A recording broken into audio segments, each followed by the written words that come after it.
Tavo dėdė sako, kad LRT konservatorių ruporas. Labai kviečiu pasidalinti šito video, kad visi būtume pasikaustę kovose su Dainiais, Nijoliam ir Algirdais. Politinės diskusijos laužiant plotkelę yra tiek pat neišvengiamos kaip ir babos gaminta šaltiena.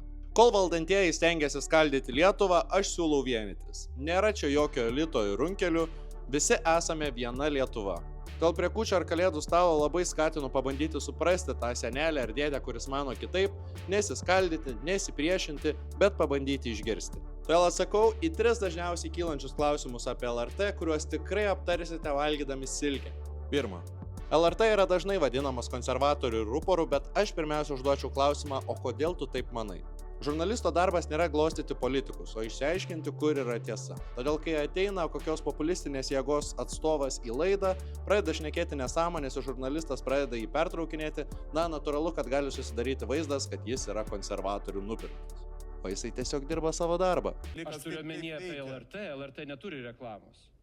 Tai Aš pats per COVID dirbau LRT. Tai jeigu paguglintumėte mano rašytus tekstus, rastumėte, kad maždaug 70% jų yra kritikuojantis konservatorių valdžią.